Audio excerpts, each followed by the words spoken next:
الحمدللہ وکفا وسلام علی عبادہ الذین اصطفیٰ خصوصاً علی سید الانبیاء علیہ التحیۃ والثناء اما بعد فاعوذ باللہ من الشیطان الرجیم بسم اللہ الرحمن الرحیم قد تبین الرشد من الغی فمن یکفر بالطاغوت ویؤمن باللہ فقد استمسک بالعروۃ الوثقی لا انفصام لها واللہ سمیع علیم صدق اللہ مولانا العظیم وبلغنا رسولہ النبی الکریم الامین ونحن علی ذلک لمن الشاہدین والشاکرین والحمد للہ رب العالمین ان اللہ وملائکتہ یصلون علی النبی یا ایہا الذین آمنوا صلوا علیہ وسلموا تسلیما الصلاۃ والسلام علیک یا سیدی یا رسول اللہ وعلی آلک واصحابک یا سیدی یا حبیب اللہ الصلاۃ والسلام علیک یا شفیع المذنبین وعلی آلک واصحابک یا رحمۃ للعالمین۔ بعد از حمد و ثنا آج کی جمعۃ المبارک کی اس نشست میں طاغوت کے حوالہ سے چند گزارشات آپ کے گوش گزار کرنا مقصود ہے۔ اللہ کریم کلمات حقہ کو زبان پر جاری و ساری فرمائے۔ ارشاد باری تعالیٰ ہے قد تبین الرشد من الغی کہ ہدایت گمراہی سے واضح ہو چکی۔ فمن یکفر بالطاغوت ویؤمن باللہ پس جو طاغوت کا انکار کرے اور اللہ پر ایمان رکھے فقد استمسک بالعروۃ الوثقی اس نے مضبوط رسی کو تھام لیا، لا انفصام لها اور وہ ایسی مضبوط رسی ہے جسے ٹوٹنا نہیں ہے، واللہ سمیع علیم اور اللہ سننے والا جاننے والا ہے۔ لفظ طاغوت کا لفظی معنی طغیان، سرکشی اور حد سے تجاوز کرنا یہ ہوتا ہے۔ قرآن مجید فرقان حمید میں لفظ طاغوت متعدد مقامات پر استعمال ہوا اور بنیادی طور پر لفظ طاغوت قرآن مجید میں 3 معنوں کے اندر استعمال ہوا ہے۔ ایک تو طاغوت کا معنی قرآن مجید میں جو استعمال ہوا وہ طاغوت بمعنی شیطان ہے، جس طرح یہی آیت کریمہ جو سورہ بقرہ کی 256 نمبر آیت مبارکہ ہے، اس میں ارشاد باری تعالیٰ ہے کہ گمراہی سے ہدایت واضح ہو چکی، پس جو طاغوت کا انکار کرے یعنی شیطان کا انکار کرے اور اللہ پر ایمان رکھے اس نے مضبوط رسی کو تھام لیا اور وہ رسی ٹوٹنے والی نہیں ہے۔ اسی طرح طاغوت بمعنی شیطان قرآن مجید فرقان حمید میں سورہ نساء کی 76 نمبر آیت مبارکہ میں بھی استعمال ہوا۔ ارشاد فرمایا الذین آمنوا یقاتلون فی سبیل اللہ کہ ایمان والے اللہ کی راہ میں لڑتے ہیں، اللہ کی رضا کے لیے جد و جہد کرتے ہیں۔ والذین کفروا یقاتلون فی سبیل الطاغوت اور جو کافر ہیں وہ طاغوت کے لیے لڑتے ہیں، شیطان کی راہ میں وہ لڑتے ہیں۔ تو ایمان والے اللہ کی رضا کے لیے، اس کی خوشنودی کے لیے جہاد کرتے ہیں، اور کافر شیطان کی خوشنودی کے لیے لڑتے ہیں۔ ارشاد فرمایا فقاتلوا اولیاء الشیطان تو تم شیطان کے دوستوں سے جہاد کرو، ان کید الشیطان کان ضعیفا بے شک شیطان کا جو مکر و فریب ہے وہ بڑا کمزور ہوتا ہے، جلد ٹوٹ جانے والا ہوتا ہے۔ تو یہاں بھی لفظ طاغوت شیطان کے معنی میں استعمال ہوا کہ کافر طاغوت کی راہ میں لڑتے ہیں، یعنی شیطان کی راہ میں لڑتے ہیں۔ اسی طرح اللہ رب العالمین نے ایک اور موقع پر ارشاد فرمایا، قل هل انبئکم بشر من ذلک مثوبۃ عند اللہ، کہ محبوب ان اہل کتاب ان کافروں سے یہ فرما دیں کہ تمہیں میں اس سے بھی بدتر اللہ کے ہاں مقام والے لوگ نہ بتا دوں؟ اللہ کے ہاں جو سب سے زیادہ بدتر ہیں ان لوگوں کی نشاندہی نہ کر دوں؟ وہ کون لوگ ہیں؟ ان کی خصلتیں، صفتیں بیان فرمائیں۔ فرمایا من لعنہ اللہ وغضب علیہ وجعل منہم القردۃ والخنازیر وعبد الطاغوت، بدترین لوگ وہ ہیں جن پر اللہ نے لعنت فرمائی، جن پر اللہ نے غضب فرمایا، اور جن میں سے اللہ رب العالمین نے بندر اور خنزیر بنائے۔ یہ وہ لوگ ہیں جو شیطان کی اطاعت کرتے ہیں، شیطان کی بندگی اور اس کی پیروی کرتے ہیں۔ فرمایا اولئک شر مکانا، یہ سب سے زیادہ بری منزلت والے، برے مقام والے لوگ ہیں۔ وَأَضَلُّ عَنْ سَوَاءِ السَّبِيلِ، اور سب سے زیادہ بھٹکے ہوئے اور گمراہ یہی لوگ ہوتے ہیں۔ تو یہاں بھی عبد الطاغوت یعنی شیطان کے پیروکار، طاغوت بمعنی شیطان لیا گیا۔ تو یہ طاغوت کا قرآن مجید میں ایک معنی جو آپ نے سماعت فرمایا کہ بمعنی شیطان ہوتا ہے۔ دوسرا طاغوت کا معنی جو قرآن مجید میں استعمال ہوا وہ بت ہیں۔ قرآن مجید نے بتوں کو بھی طاغوت کہا اور یہ بھی متعدد مقامات پر کہا۔ مثلا سورہ زمر کی 17ویں آیت مبارکہ میں ارشاد باری تعالیٰ ہے، والذین اجتنبوا الطاغوت ان یعبدوها، اور وہ لوگ جو طاغوت سے بچتے ہیں اس کی عبادت کرنے سے، یعنی بتوں کی عبادت کرنے سے جو بچتے ہیں، یہاں طاغوت بمعنی بت ہیں، جو طاغوت کی عبادت کرنے سے بچتے ہیں، وَأَنَابُوا إِلَى اللَّهِ، اور اللہ کی طرف رجوع کرتے ہیں، لَهُمُ الْبُشْرَىٰ، ان کے لیے جنت کی بشارت ہے، فَبَشِّرْ عِبَادِ، اے میرے محبوب میرے ان بندوں کو بشارت دے دیں۔ اسی طرح قرآن مجید فرقان حمید نے سورہ نحل کی 36 نمبر آیت مبارکہ میں ارشاد فرمایا، وَلَقَدْ بَعَثْنَا فِي كُلِّ أُمَّةٍ رَسُولًا، کہ ہم نے ہر امت میں رسول بھیجے، ہر گروہ میں اپنا نبی اور رسول بھیجا، اور اسے پیغام یہ دیا، ان اعبدوا اللہ واجتنبوا الطاغوت، کہ اللہ کی عبادت کرو اور طاغوت سے بچو، یعنی بتوں کی عبادت نہ کرو۔ تو جب انبیاء نے یہ پیغام بھیجا، پیغام دیا، ہر امت میں انبیاء آئے، انبیاء نے اللہ کا یہ پیغام دیا کہ اللہ کی عبادت کرو اور طاغوت یعنی بتوں سے بچو، تو قوم کا رد عمل کیا تھا؟ فرمایا فَمِنْهُمْ مَنْ هَدَى اللَّهُ، ان میں سے کچھ کو اللہ نے ہدایت عطا فرما دی، وَمِنْهُمْ مَنْ حَقَّتْ عَلَيْهِ الضَّلَالَةُ،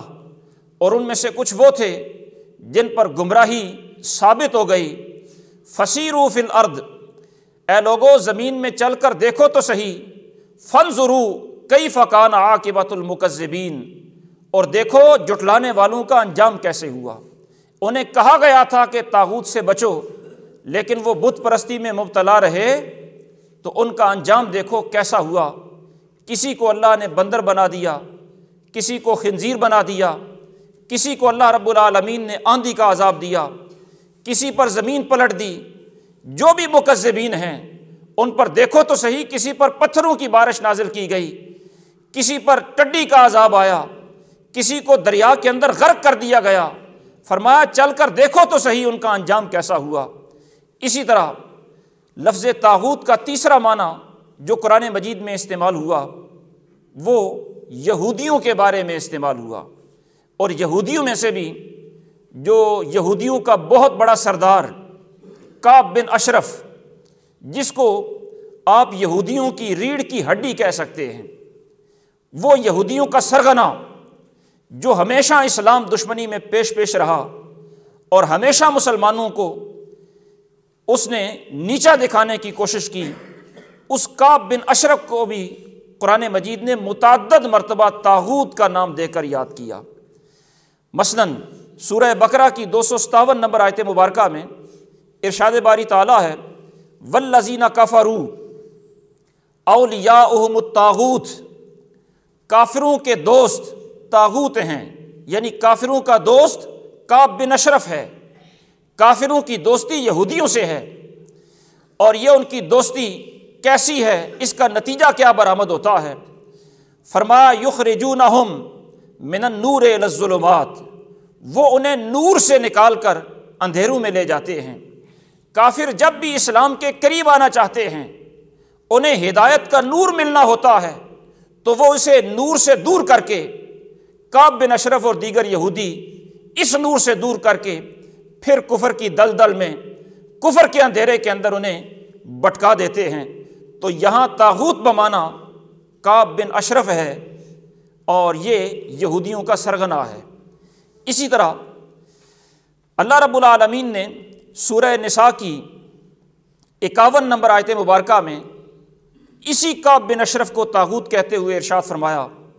الم تری الی الذین اوتوا نصیبا من الکتاب، کہ اے محبوب کیا آپ نے ان لوگوں کی طرف نہیں دیکھا جنہیں کتاب کا کوئی حصہ عطا کیا گیا، یعنی تھے وہ اہل کتاب، آسمانی ہدایت انہیں دی گئی، ان کے کرتوت آپ نے نہیں دیکھے انہوں نے کیا کیا؟ فرمایا جب انہیں آسمانی ہدایت دی گئی، کتاب دی گئی، تو ان کا ایمان تو اللہ پر اور اس کے رسولوں پر ہونا چاہیے، لیکن ان کے کرتوت یہ ہیں یؤمنون بالجبت والطاغوت، وہ بتوں پر ایمان رکھتے ہیں، اور یہودیوں کے سرغنہ کعب بن اشرف پر ان کا ایمان ہے، جو اس نے کہہ دیا بے شک آسمانی تعلیم کے وہ مخالف بھی ہو، آسمانی تعلیم کو چھوڑ دیں گے، اس کے کہنے پر ایمان رکھیں گے۔ فرمایا ان اہل کتاب کی یہ حالت ہے کہ وہ بتوں پر ایمان رکھتے ہیں اور کعب بن اشرف کے کہے کو مانتے ہیں۔ اور فرمایا وَيَقُولُونَ لِلَّذِينَ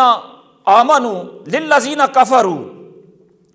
اور ان کا کافروں کے لیے یہ کہنا ہے کہ هَؤُلَاءِ أَهْدَىٰ مِنَ الَّذِينَ آمَنُوا سَبِيلًا، کہ یہ ایمان والوں سے زیادہ ہدایت یافتہ ہیں۔ اس آیت مبارکہ کا پس منظر مفسرین نے یہ بیان فرمایا کہ غزوہ احد کے بعد جب بظاہر کفار مکہ کو فتح ملی، ان کا پلہ بھاری رہا، کافی سارے مسلمان شہید ہو گئے، تو فتح غزوہ احد کے بعد مدینہ طیبہ کے ارد گرد جو قبائل یہودی آباد تھے، ان کا ایک وفد بن کر مشرکین مکہ کے پاس گیا اور مشرکین مکہ سے جا کر یہ کہنے لگا کہ ہم آپ سے ایک معاہدہ کرنے کے لیے آئے ہیں۔ مشرکین نے پوچھا کیسا معاہدہ کرنے کے لیے آئے ہیں؟ یہ کہنے لگے کہ ہم معاہدہ یہ کرنے کے لیے آئے ہیں کہ ہم مدینہ طیبہ کے علاقہ میں رہتے ہیں، تم باہر کے رہنے والے ہو، تم بھی مسلمانوں سے اور اسلام سے تنگ ہو، تم بھی اسے مٹانا چاہتے ہو، ہم بھی مٹانا چاہتے ہیں، تو معاہدہ یہ کرنے کے لیے آئے ہیں کہ تم باہر سے حملہ کرو، ہم اندر سے حملہ کریں گے، تو یک بارگی ان پر اس طرح حملہ کریں گے کہ اسلام ہی کو مٹا دیں گے، مسلمانوں کا بالکل صفایا ہی کر دیں گے۔ اور یہ جو یہودی اور کعب بن اشرف مکہ کے کافروں سے جا کر معاہدہ کر رہے تھے، انہوں نے اس سے پہلے سرکار دو عالم صلی اللہ تعالیٰ علیہ وسلم سے بھی معاہدہ کر رکھا تھا، اور سرکار سے، اہل اسلام سے ان کا معاہدہ یہ تھا کہ ہم یہاں پر امن میں رہیں گے، ایک دوسرے کی مخالفت نہیں کریں گے، اور اگر باہر سے کوئی مسلمانوں پر حملہ آور ہوتا ہے تو یہودی مسلمانوں کی حمایت نہ بھی کریں تو کم از کم نیوٹرل رہیں گے، وہ باہر والوں کے ساتھ حمایت کر کے مسلمانوں کا نقصان نہیں کریں گے۔ یہ اہل اسلام کے ساتھ معاہدہ تھا، لیکن غداری کرتے ہوئے، از خود اس معاہدے کو توڑتے ہوئے یہ یہودی جب کفار مکہ کے پاس گئے، ابو سفیان کے مہمان بنے، تو ابو سفیان کعب بن اشرف کو اور اس کے ساتھیوں کو یہ کہنے لگا کہ ہم تمہاری اس بات پر کیسے یقین کر لیں کہ تم ہماری حمایت کرنے کے لیے آئے ہو؟ اس لیے کہ تم بھی اہل کتاب ہو، مسلمان بھی آسمانی کتاب کے ملنے کا دعویٰ کرتے ہیں، وہ بھی اہل کتاب ہیں، تم بھی آسمانی دین کو مانتے ہو، وہ بھی آسمانی دین کو مانتے ہیں، تو تمہارا نظریاتی طور پر قرب بہت ہے مسلمانوں کے ساتھ۔ ممکن ہے کہ تم جو ہم سے معاہدہ کرنے کے لیے آئے ہو اس میں تمہاری کوئی چال ہو، تمہاری سازش یہ ہو کہ ہم اگر حملہ کرنے کے لیے وہاں پر آئیں تو تم مسلمانوں کے ساتھ ساز باز کر کے ہمیں نقصان پہنچاؤ، اس لیے ہم تمہاری بات پر کیسے یقین کر لیں۔ کعب بن اشرف انہیں کہنے لگا کہ تمہیں یقین کیسے دلایا جا سکتا ہے؟ ابو سفیان کہنے لگا کہ ہمیں یقین تب آئے گا جب ہمارے بتوں کو تم سجدہ کرو گے، تب ہمیں یقین ہوگا کہ تم ہمیں صحیح سمجھتے ہو، واقعی مسلمانوں کی مخالفت میں یہاں پر آئے ہو۔ تو کعب بن اشرف سمیت یہودیوں کو جو وفد مکہ مکرمہ گیا تھا انہوں نے وہاں بتوں کو سجدہ کیا۔ اسی کو قرآن مجید ارشاد فرماتا ہے کہ جنہیں کتاب دی گئی وہ بتوں پر ایمان رکھتے ہیں، بتوں کو انہوں نے سجدہ کیا، اور سجدہ ہونے کے بعد ابو سفیان کعب بن اشرف کو کہنے لگا کہ اب ایسا کرتے ہیں 30 بندے ہمارے، 30 بندے تم یہودیوں کے، یہ سارے لوگ اکٹھے ہو کر بیت اللہ کے پردوں سے لپٹ کر یہ دعائیں کرتے ہیں اور پختہ وعدہ کرتے ہیں کہ مسلمانوں کو مٹانے میں کوئی کسر نہیں چھوڑیں گے۔ چنانچہ انہوں نے یہ بھی کر لیا۔ پھر ابو سفیان کعب بن اشرف سے یہ کہنے لگا کہ تم اہل کتاب ہو، پڑھے لکھے لوگ ہو، ہم تو ظاہر ہے کسی کتاب کے عالم نہیں، تم پڑھے لکھے لوگ ہو، تم یہ بتا دو کہ ہم سچے ہیں، ہمارا دین سچا ہے یا محمد عربی کا دین سچا ہے؟ کعب بن اشرف کہنے لگا کہ محمد عربی کے دین کو تو ہم جانتے ہیں کیونکہ ہم مدینہ ہی کے رہنے والے ہیں، تم چونکہ ہم سے دور رہنے والے ہو، تم اپنا دین، اپنے نظریات ہم پر پیش کرو۔ ابو سفیان کہنے لگا ہمارا دین صرف اتنا ہی ہے کہ ہم کعبہ کے متولی ہیں، یہاں آنے والوں کی خدمت کرتے ہیں، آب زمزم ہماری دسترس میں ہے، مہمان نوازی کرتے ہیں، ہمارے قبائل میں سے کوئی بندہ قیدی ہو جائے دشمن قبیلے کا تو ہم فدیہ دے کر، فنڈ اکٹھا کر کے اس کا فدیہ دیتے ہیں، اسے چھڑا لیتے ہیں۔ یہ ہمدردی، مہمان نوازی، یہ ہمارا دین ہے جس کو آج انسانیت کا نام کا دین کہا جاتا ہے، یہ ہمارا دین ہے۔ تو جب ابو سفیان نے اپنا یہ خود ساختہ دین اس کے سامنے پیش کیا تو کعب بن اشرف کہنے لگا کہ یہ دین اسلام سے زیادہ سچا دین ہے۔ قرآن مجید فرقان حمید اسی بات کو یوں بیان فرما رہا ہے، یقول للذین کفروا، کہ یہ لوگ کافروں کے حق میں بولے کہ ہؤلاء اہدی من الذین آمنوا سبیلا، کہ یہ ایمان والوں سے زیادہ ہدایت یافتہ ہیں۔ جس نے اسلام پر کفر کو ترجیح دی، مسلمانوں کو مٹانے کے لیے اور اسلام کو ختم کرنے کے لیے کافروں کے ساتھ معاہدہ کیا، وہ کعب بن اشرف بھی قرآن مجید کی نظر میں طاغوت کہلایا، یہودیت بھی طاغوت کہلائی۔ اسی طرح اسی کعب بن اشرف کے بارے میں قرآن مجید سورہ نساء کی ہی 60 نمبر آیت مبارکہ میں ارشاد فرماتا ہے، الم تر الی الذین یزعمون انہم آمنوا بما انزل الیک وما انزل من قبلک، کہ میرے محبوب آپ نے ان لوگوں کی طرف بھی دیکھا نہیں جن کا گمان تو یہ تھا کہ ہمارا قرآن پر بھی ایمان ہے اور سابقہ آسمانی کتابوں پر بھی ایمان ہے، یعنی گمان تو یہ تھا کہ ہم مومن ہیں، لیکن ان کا عمل کیا تھا؟ یریدون ان یتحاکموا الی الطاغوت، ان کا عمل یہ تھا کہ انہوں نے طاغوت سے اپنا فیصلہ کروانا چاہا، طاغوت کو اپنا حاکم، اپنا ثالث، اپنا منصف مان لیا۔ وقد امروا ان یکفروا بہ، حالانکہ انہیں حکم یہ دیا گیا تھا کہ طاغوت کا انکار کریں۔ جب مومن ہو گئے تو ایمان تو نام ہی طاغوت کے انکار کا ہے، تو طاغوت کے انکار کی بجائے یہ اس پر اس طرح فدا ہو رہے ہیں کہ اپنے معاملات اس سے حل کروا رہے ہیں اور اپنے فیصلوں میں اسے منصف تسلیم کر رہے ہیں۔ اور جب کسی کو اپنے فیصلے میں منصف تسلیم کیا جاتا ہے تو گویا اس کی اپنے اوپر ایک برتری تسلیم کی جاتی ہے کہ جو یہ کہے گا ہم مانیں گے، اپنے اوپر اسے ایک حکومت، ایک تسلط، ایک اقتدار دے رہے ہیں۔ جب انہیں انکار کا کہا گیا تو یہ صرف اسے مان ہی نہیں رہے بلکہ اسے اپنا حاکم بھی مان رہے ہیں، حالانکہ گمان یہ ہے کہ یہ مومن ہیں، لیکن اس کے باوجود ان کی بالادستی کو تسلیم کر رہے ہیں۔ تو یہ آیت پس منظر اس کا بڑا معروف ہے اور میں صرف اس کی طرف اشارہ کرتا ہوں۔ آپ جانتے ہیں کہ ایک یہودی کا اور ایک منافق کا ایک تنازع ہوا۔ اس تنازع کے اندر یہودی نے کہا کہ ہم فیصلہ محمد الرسول اللہ صلی اللہ تعالیٰ علیہ وسلم سے کرواتے ہیں، سرکار نے جو فیصلہ کرنا تھا وہ کر دیا، یہودی کے حق میں فیصلہ کر دیا۔ منافق کہنے لگا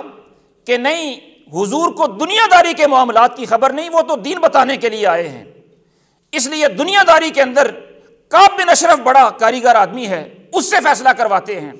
یہودی کو یہ پتا تھا کہ ہمارے سرغنے کس کماش کے لوگ ہوتے ہیں، وہ کس قسم کے فیصلے کرتے ہیں۔ وہ کہنے لگا نہیں، کسی مسلمان سے ہی کروائیں گے، کعب بن اشرف سے فیصلہ نہیں کروائیں گے۔ پھر حضور کے بعد وہ حضرت فاروق اعظم کے پاس فیصلہ کروانے کے لیے آئے۔ حضرت فاروق اعظم رضی اللہ تعالیٰ عنہ کو جب پتہ چلا کہ سرکار نے فیصلہ کر دیا ہے لیکن منافق مطمئن نہیں، یہ اس یہودی طاغوت کے پاس فیصلہ لے کر جانا چاہتا ہے، تو حضرت فاروق اعظم نے اس کی گردن اڑا دی۔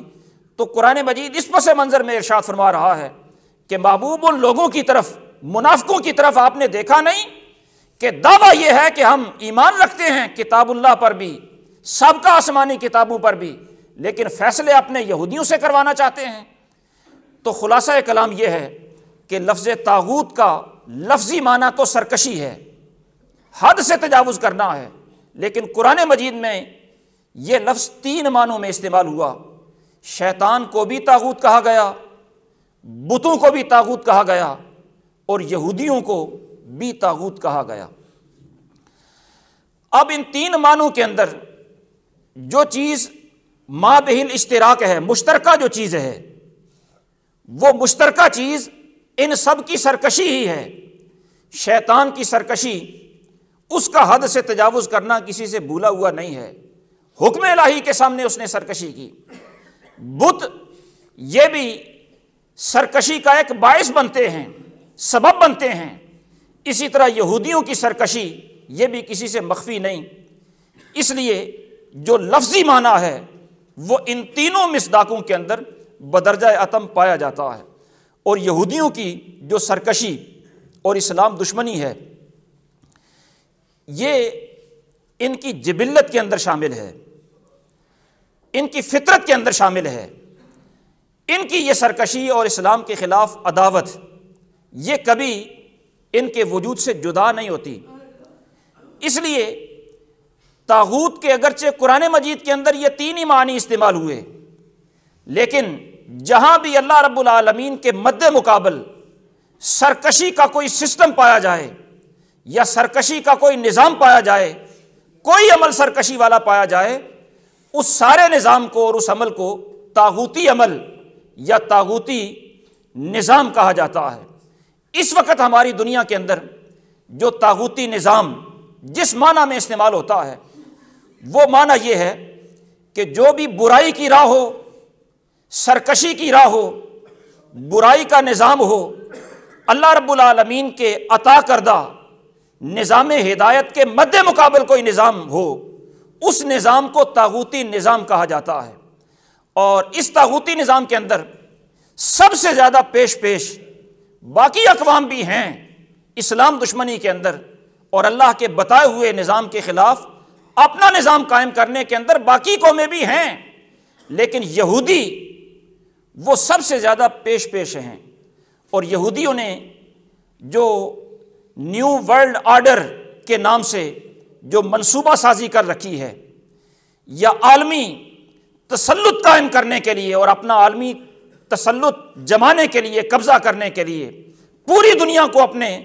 قبضے میں لینے کے لیے جو منصوبہ سازی کر رکھی ہے، اس منصوبہ سازی کو ہمارے ان ادوار کی اصطلاح کے اندر طاغوتی نظام یا طاغوتی منصوبے، انہیں شیطانی منصوبے کہہ لیں،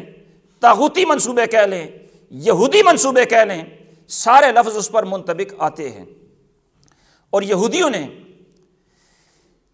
اسلام کے خلاف اور اسلام کو مٹانے کے لیے جو بین الاقوامی طور پر منصوبہ سازی کر رکھی ہے، اس کے خد و خال انتہائی تباہ کن اس کے خد و خال ہیں۔ اس کے خد و خال کا میں صرف ایک مختصر سا خاکہ اس طاغوتی نظام کا آپ کے سامنے عرض کرنے لگا ہوں۔ یہودیوں کا جو کام کے لحاظ سے تقسیم کار ہے، کام کے لحاظ سے انہوں نے اپنی جو منصوبہ بندی کر رکھی ہے، تو انہوں نے کام کے لحاظ سے مختلف جماعتیں اور مختلف تنظیمیں بنا رکھی ہیں۔ کچھ فکری ہیں، یعنی ذہن سازی کرنے والی ہیں، سیاسی تنظیمیں ہیں، انتظامی تنظیمیں ہیں، معاشرتی ہیں، سائنسی ہیں، علمی ہیں، ثقافتی ہیں، حتیٰ کہ مذہبی بھی ان کی تنظیمیں موجود ہیں۔ اور کام کے طریقہ کار کے لحاظ سے یہ تنظیمیں کیسے کام کرتی ہیں، ان میں سے کچھ تنظیمیں وہ ہیں جو براہ راست بلا واسطہ یہودیوں کے زیر کنٹرول ہیں، یہودی انہیں ڈیل کرتے ہیں براہ راست۔ اور یہ ویسے تو بہت ساری ہیں، لیکن بنیادی طور پر 10 کے قریب ان کی تنظیمیں ہیں۔ اور کچھ ان کی تنظیمیں وہ ہیں جو بالواسطہ طور پر یہودی کنٹرول کرتے ہیں، یعنی اس میں دیگر اقوام کے لوگ بھی ہیں، لیکن زیر اثر وہ یہودیوں کے ہیں۔ یہ جو بالواسطہ تنظیمیں ہیں، ان کے آپ نام سنیں رونگٹے کھڑے ہو جاتے ہیں۔ اقوام متحدہ ہے، یہ بالواسطہ طور پر یہودیوں کے زیر اثر کام کرتی ہے۔ سلامتی کونسل ہے، انہی کے زیر اثر کام کرتی ہے۔ اسی طرح انٹرنیشنل منی مارکیٹ ہے، انٹرنیشنل سٹاک ایکسچینج ہے، اسی طرح عالمی مالیاتی فنڈ IMF، ورلڈ بینک، اسی طرح مختلف قسم کی ملٹی نیشنل کمپنیاں، یہ وہ ادارے ہیں جو بالواسطہ طور پر ان کے زیر اثر کام کرتے ہیں۔ اور تیسری قسم ان کے تقسیم کار کی ہوتی ہے کہ جو یہودیوں نے مختلف قسم کے لوگوں کو اپنا نمائندہ بنا کر انہیں کچھ نہ کچھ آزادی دے رکھی ہوتی ہے، اور وہ جو انہیں آزادی دے رکھی ہوتی ہے بالآخر انہیں بھی یہود کے نمائندے ہی کنٹرول کر رہے ہوتے ہیں۔ تو ان کے طریقہ کار یہ ہیں کام کرنے کے، اور ان کے منصوبے کتنے خطرناک ہیں۔ اب چونکہ وقت کے اندر وہ گنجائش نہیں کہ میں عرض کر سکوں، انشاءاللہ العزیز اگر موقع ملا تو پھر کسی موقع پر عرض کروں گا کہ یہودیوں نے پوری دنیا پر ایک سامراجی، طاغوتی اور شیطانی نظام قائم کرنے کے لیے کیسے کیسے منصوبہ سازی کر رکھی ہے، اور اس پر وہ کتنی حد تک عمل کر چکے ہیں اور کتنا تھوڑا سا باقی رہ گیا ہے۔ انشاءاللہ العزیز پھر کبھی اس موقع پر گزارشات پیش کروں گا۔ اللہ رب العالمین اسی کلمات کو شرف قبولیت عطا فرمائے۔ وما توفیقی الا باللہ۔